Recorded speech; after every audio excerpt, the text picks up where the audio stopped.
مزید اپڈیٹس کے لیے ہمارے چینل کو سبسکرائب کریں اور اسے اپنے دوستوں کے ساتھ شیئر کریں۔ ساس نیوز کے ناظرین السلام علیکم، امجد ارشاد چودھری نئی ویڈیو کے ساتھ آپ کی خدمت میں حاضر ہیں۔ آج ہم جو ویڈیو لے کر آئے ہیں اس کا تعلق جو ہے وہ انڈیا اور کینیڈا کا جو تنازع چل رہا ہے اس کی وجہ سے ہے کہ انڈیا نے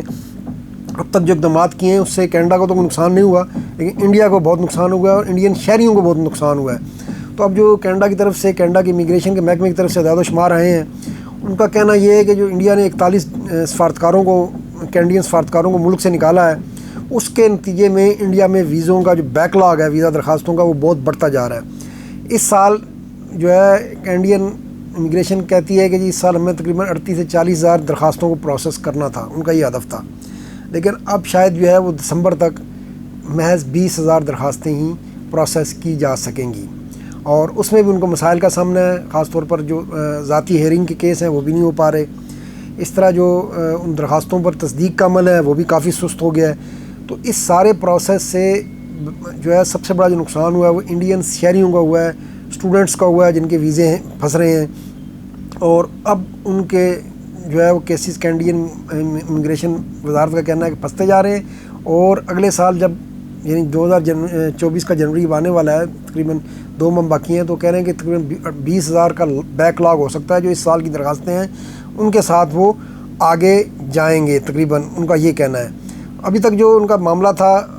کینیڈا کا وہ یہ ہے کہ جی اسٹوڈنٹ کا فیصلہ وہ عام طور پر اسٹوڈنٹ کی جو اپلیکیشن ہوتی ہے اس میں وہ 2 ماہ میں کر دیتے ہیں، لیکن اب وہ انڈیا میں یہ 2 ماہ میں کرنا ان کے لیے اب ممکن نہیں رہا۔ اس طرح فیملی جو ان کے ویزے ہوتے ہیں فیملی کے، اور کینیڈا میں آپ کو پتہ ہے کہ فیملی کی جو ہے وہ بڑی وسیع ہے، اس میں بہن بھائی بھی آ جاتے ہیں، اس میں باقی دیگر رشتہ دار بھی آ جاتے ہیں، تو ان کے کیسز کا فیصلہ وہ 1 سال کے اندر کرتے تھے۔ اور اسی طرح جو ہے ایکسپریس انٹری جو ان کے ورک ویزے ہیں ان کے لیے بھی انہوں نے 6 ماہ کی مدت مقرر کی ہوئی تھی، لیکن اب جو کینیڈین امیگریشن کا کہنا ہے کہ یہ سارے جو ٹائم لیمٹ ہے یہ اب انڈیا کے حوالے سے پوری کرنا، اس کے اندر پروسیس کرنا ممکن نہیں رہا۔ اس کے نتیجے میں انڈینز کے جو درخواستیں ہیں ان پہ بھی تاخیر ہو رہی ہے، وہ بھی زیادہ دیر التوا میں پڑ رہی ہیں،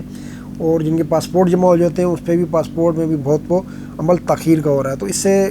انڈیا نے اگر ان کو 41 کینیڈین سفارتکاروں کو نکالا تو کسی کا کوئی ان کا کینیڈا کا کوئی اس میں